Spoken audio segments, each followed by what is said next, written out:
Hello everyone, I'm very excited to come for another episode of High Vibe Monday, and this week I'm going to talk about the power of selfies in your business. When we are the face of our business, we need to show our face. It's a non-negotiable. So sometimes that's a hurdle for some entrepreneurs, and it certainly was one for me. But if you don't show your face in your business, you will fail to create that know, like, and trust that all marketers talk about, which is incredibly important, especially online, because it builds our brand and it shows an image of people to the outside world of what we want to portray. So most people will go for a professional photo shoot and use these images again and again.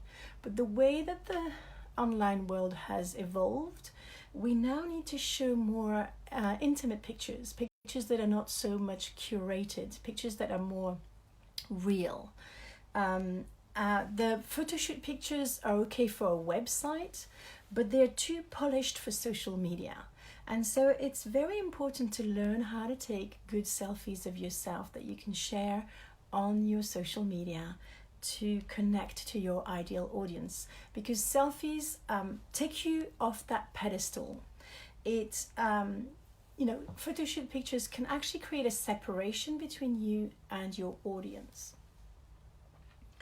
So if your strategy involves social media, and social media is an amazing way to grow your business online organically, then you need to get into that selfie business. I'm going to tell you a little story of why I'm so passionate about selfies and what happened with my first professional photo shoot that I did. So in 2009, I self-published The Journey of the Slim Soul, and I wanted a picture of myself on the back of the cover. Now, for those of you watching me on YouTube, here's the picture that was taken, okay? This is a very glamorous photo, and I might share it on my in the show notes. But what happened after that photo shoot? First of all, I was so fearful of cameras that it took me all the courage that I had in the world to just show up to the photo shoot. But I'm that kind of person, if I book something, I don't want to disappoint people. So once I've booked it, I show up. So I did. But oh my God, did I feel horrible and nervous. And so I went into the makeup station, and I had my hair done in the morning by my favorite hairdresser. And I had asked a friend to come a friend offered to come and support me because she knew how nervous I was, to help me choose the clothes and everything for the photo shoot. And she wasn't there when I started the makeup session. So she walked into the studio after I had the makeup, and she literally walked past me. It's as dramatic as that. And at the time I didn't realize what this meant on a bigger level. But what happened after the photo shoot, I didn't want to have a look at the pictures because at the end they usually show you all the pictures they've taken, and you select the ones that you prefer. And I didn't want to look at them because I had seen so many horrible pictures of me taken by amateur photographs that my body image was completely distorted. I was convinced I was the ugliest woman on earth, with a double chin, with all sorts of horrible things. And but I had to, because you can't go to a photo shoot and say, sorry, I hate myself so much, I don't even want to see myself on camera, please, let's pass this, it's only for my book, I don't want to hear about this. So I sat and I watched the pictures, and I was like, who is this beautiful woman? Who is she? I was at that stage that I just looked at me and I didn't recognize myself. Now, in a way, that was a good thing for my self-esteem. It kind of built my, my worth, I suppose. Not that you should put your worth in how you look, but for me, the way I looked actually brought me down. But anyway, let's go past that debate. We could talk about it for hours. And I am a feminist, so I'm not here to promote that women look pretty to please others. But there's an aspect of self-worth and loving yourself as you are. Anyway, I looked at these pictures, slapped it at the back of my book, published, sold the book. But gradually, what came more and more over the months where I went to signing events, in-person events, I went to fairs, I had my book displayed on the table, people asked me questions, and I was like, they're not going to recognize me from the back of the book. And I felt like an imposter. And it carried on and on and on. And it was really hard to live up to this photo shoot because in real life, I don't wear makeup. In real life, I don't have straight hair. I don't have time to straighten my hair. I don't have the energy or even the will to do it. So I had this picture on this book that really didn't reflect me. That felt like, I felt like I was an imposter. And I still had one lady one day, because I knew her a little bit better. She came to, I used to do slimming groups on the back of the subject of my book. And she said, no, you look just as magnificent as your picture. And that kind of comforted me a little bit. But there was this gap. And that's why I'm insisting with this, to share this anecdote, so you understand the gap can actually work against you in the sense that even online, you think, oh, but people will never see me as I am, if I work online, I'm in my pajamas and everything, I don't need to see anyone. But when you go into Zoom, your picture is usually really bad. Mine is really bad. And I've seen all the people I've talked to, the more their photo was polished online, the more their profile on Zoom when they showed up in person was shocking, because the lighting was poor, the angle was horrible. And so there's like, is that really the person that I saw online? And I'm not saying this to portray yourself in the worst possible light. This is not my point. My point is, for your ideal client, if she's connected on such a level, and then there's such a gap between the way you look online and the way you look in Zoom, it's gonna work against you almost. And it's the same with my podcast.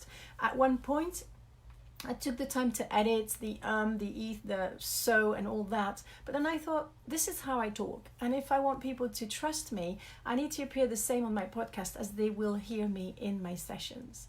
So this authenticity is really important. We're moving away from the masculine model of, I'm the expert, I'm going to show you, I'm sitting by my yacht, do you want 6-figure in 3 weeks? That sort of stuff, to I'm building an online business, I'm a genuine, authentic entrepreneur. I have bad hair days, I have spots on my face, and in my case, facial hair that I pluck. I guess I'm encouraged to talk about this as well, because I listened to the wonderful Chillpreneur book by Denise Duffield Thomas, and she talked about hairy toes, and it just made me giggle. I just loved it.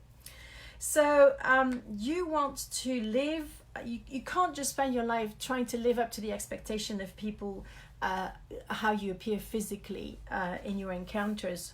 And I guess it kind of made me think of how celebrities must feel, because most of the time when they appear in cinemas or in films, on screen, in photos, they're curated. But when they walk in their daily life, they don't have that makeup, and it makes the joy of the paparazzi to catch them, on a bad day, which is, I don't like that at all. But anyway, but the gap became even bigger in 2013, because I stopped dyeing my hair. I decided that was it. I was setting a bad example for my children. I also didn't want to continue. My hair is fairly dry and curly, and so the dye was damaging my hair to a point where it was like unmanageable. So I took the brave decision, and I didn't think it would be that hard. I took the brave because I don't care about age, to be honest. And I've, even though I've been raised by 2 women who were obsessed with age, image and everything else, I actually think age is a privilege. But when I stopped dyeing my hair, there was this added gap between the way I looked and the photo on the back of my book.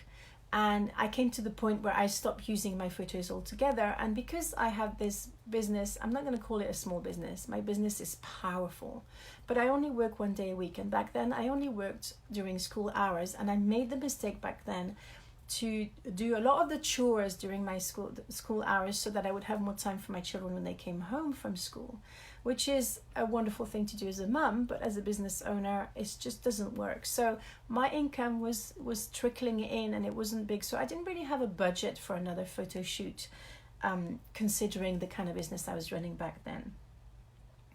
So at one point I had to look into selfies, and it was really, really hard for me. And I'm not going to get into the actual mindset just yet around taking selfies, but I had to use selfies because I had no other choice.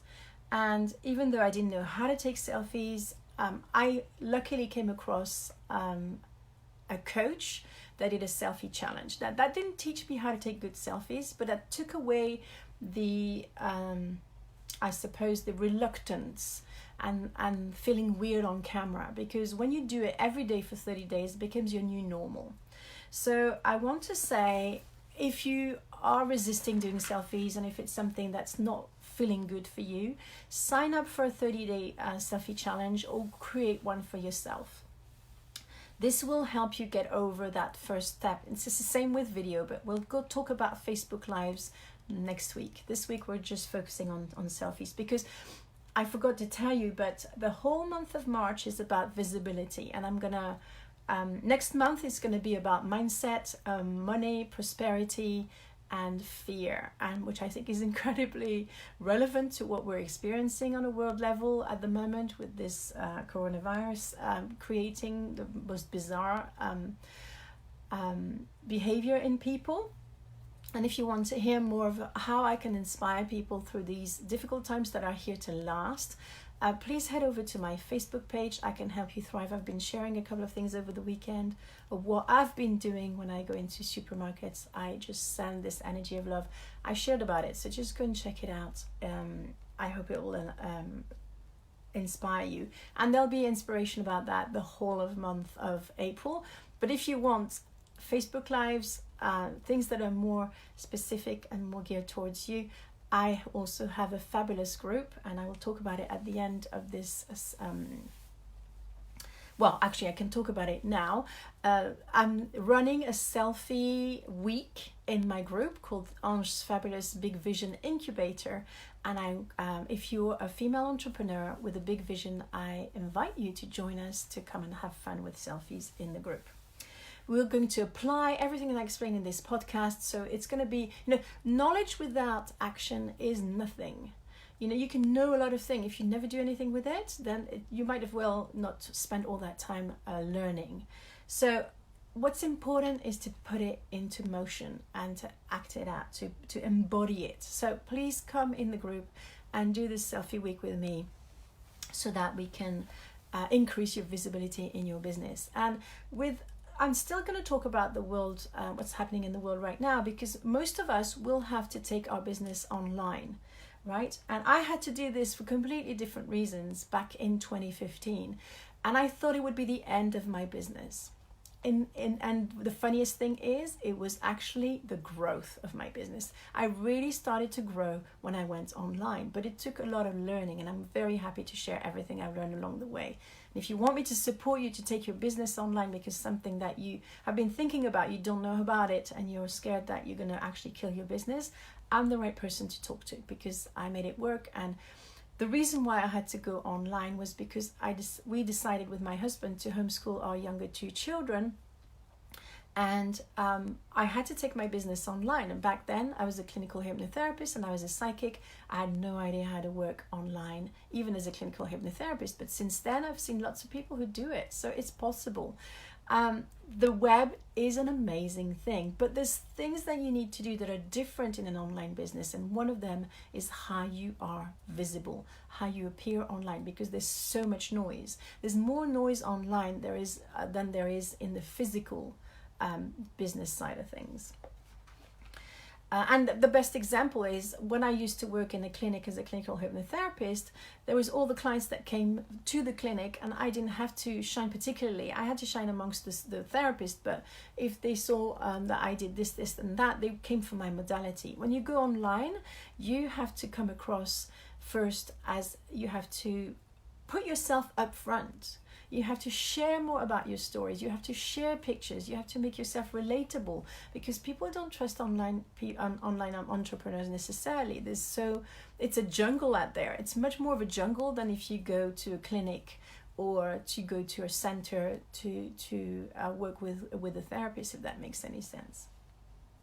And it's actually what stopped me from working with online coaches, especially business coaches, because I had this how do you say, fundamental mistrust of business coaches. So you want to take control of your image, and that's something that you can't do in a photo shoot. For me, I curated the way I appeared on social media, and because of the little tricks that I've learned from photographers, but also from trial and error, I can curate my image online, and I love it. It also helped me to heal my relationship to my body image in a way that nothing else ever did. So I'm a big fan of selfies. So the problem for my generation, and I don't know if it's a problem for you, and if it's not, then that's brilliant. I'm not going to spend too much time on this issue, but that for my generation, and probably it's still lingering on, selfies were linked to narcissism. People, if you took a selfie of yourself, or if you took a picture of yourself, a selfie, not someone else taking a picture, you were a narcissist. And that's a really, really serious label, to be honest.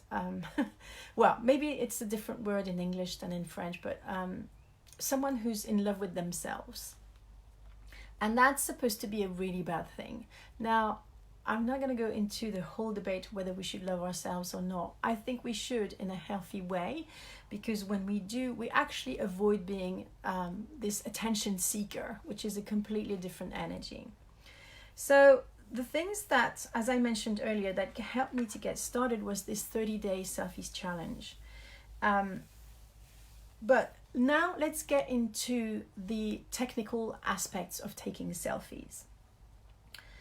The very first thing I encourage you to do before you take any selfies, especially if you're nervous about it, is to listen to an upbeat song and dance to it to raise your energy and to become more playful.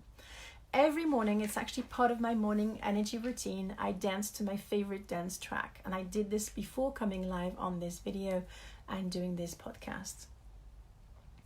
Then there's several things that you can play with. Every photographer will tell you that the angle and the light that you're using is going to have a massive impact on how you look. So I want you to play with 3 different things. First, I want you to play with your camera. So you want to hold your camera a little bit above your face so you look up, and this way you don't have a double chin showing. You also want to choose a room in your house or wherever it is. I would recommend, if you're outdoors, not to choose a sunny day, because the sun is going to create shades and make your face look harsher. So it's going to be a shady place. It can be a sunny day, but then in a shady place.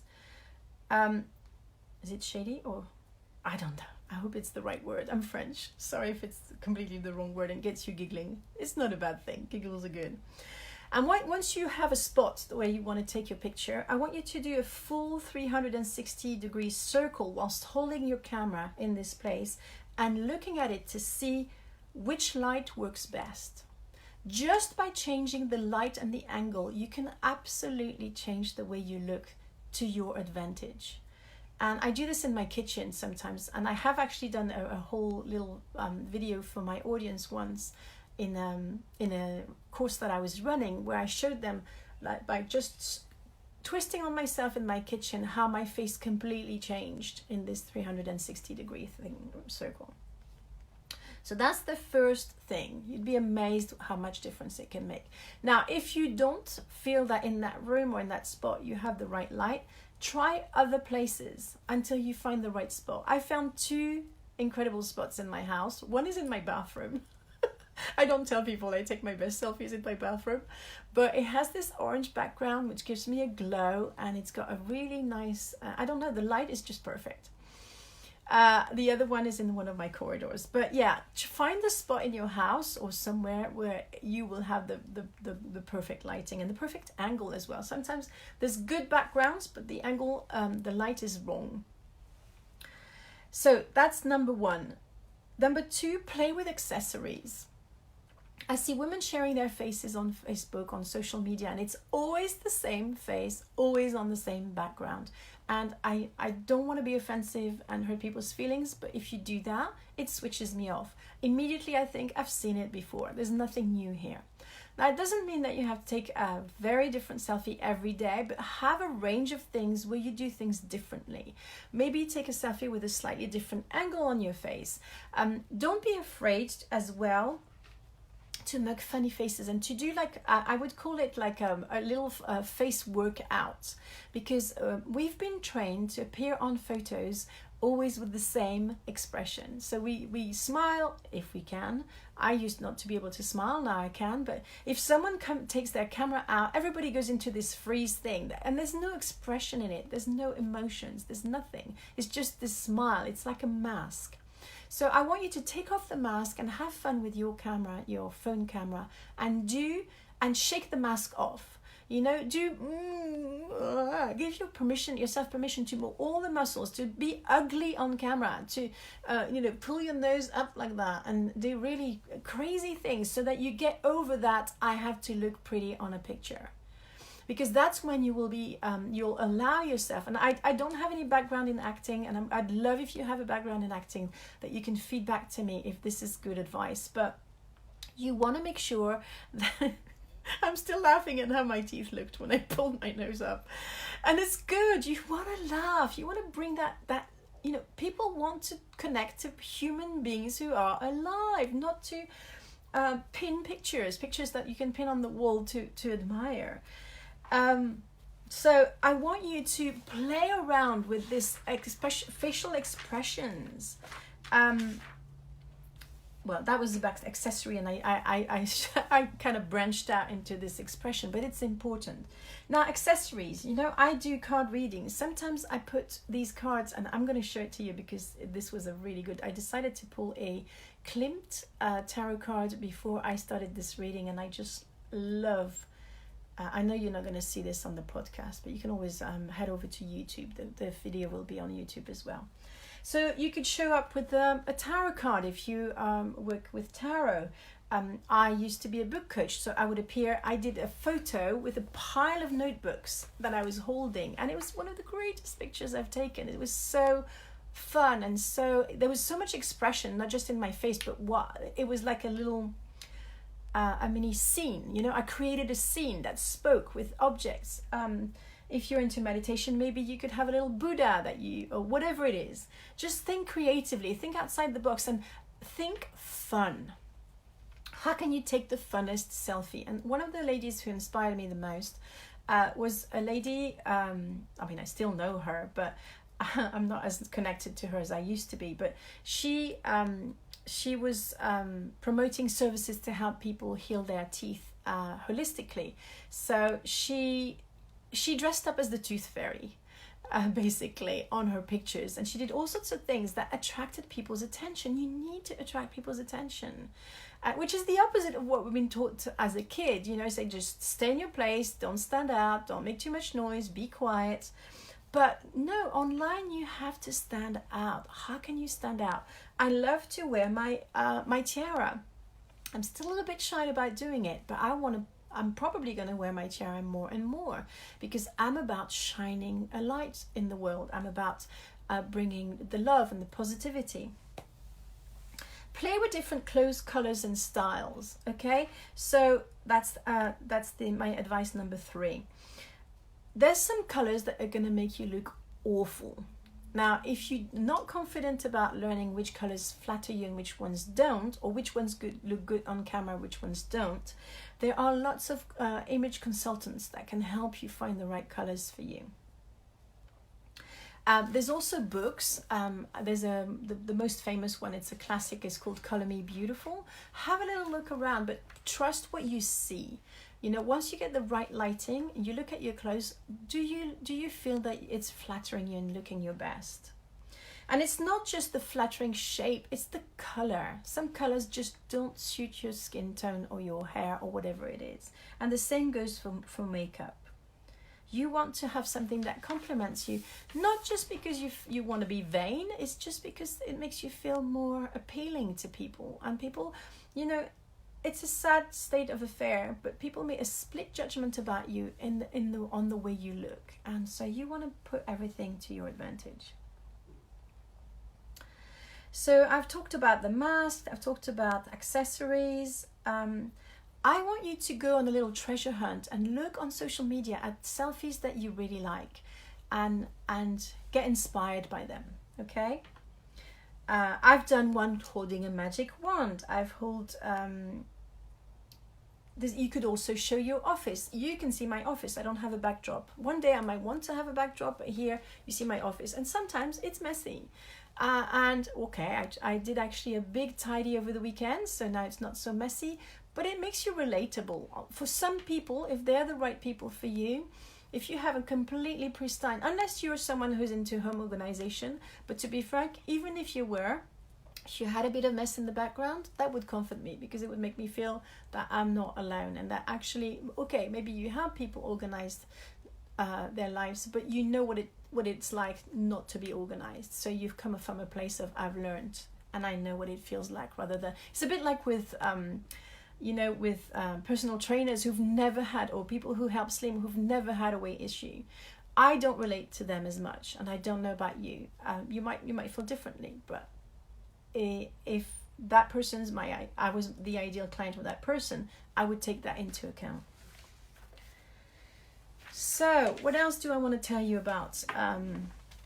One of my most popular selfie, and I use it for all my Genius tips, because I know that people recognize this picture as my Genius tip picture, is a photo that I took on the spur of the moment. I had my rainbow top on, which I love, which I bought in Glastonbury. It's very earthy, crunchy. And I found a pair of 3D glasses that my daughter had been given, maybe at a cinema or something, that were rainbow colored. So I just picked them up, took the picture, and that was it. I had an amazing selfie, and I've had so many compliments about it. It was something that I did on the spur of the moment, 1 second, flash, done. If you want to take full body ones where it's not just your face, and I'm not at that stage yet, but I know I will be at some point, here is a great tip that I got from a photographer. Put your phone on a tripod and make a video. Move around, dance, do lots of things, and in front of the camera, be open, be curious, and then watch that video and take screenshots of the ones that you like. This is a great way, because I've tried taking full body pictures with those selfie sticks. The problem is the angle is wrong, and it's going to make your head look big towards your body. It's going to make your boobs look awkward, and on the whole, it's not a good plan. So if you wanted to take selfies that you have more full body picture, do that. Invest in the tripod and a little hold for your camera, and just take a video, right?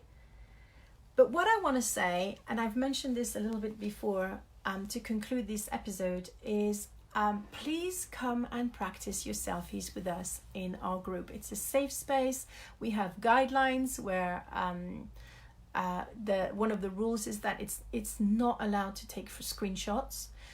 It's a confidential space of supportive women who have big visions and who want to practice what's needed to get themselves out into the world, to build their confidence. And if body confidence is not your forte, it wasn't for me, and it's taken me a long journey to come to it, I would love to support you on your journey too. But it could just be that you want to go and practice your selfies and get some feedback from me on what you could improve, how to tweak things a little bit. Please come and join us. It's my brand new group. You'll find the link in the show notes, but you'll also find it under my Facebook page, which is called I Can Help You Thrive. And it's called Ange's Fabulous Big Vision Incubator. Thank you so much for listening. I wish you a wonderful week, and I'll come back next week to talk about how to do good Facebook Lives. Bye for now.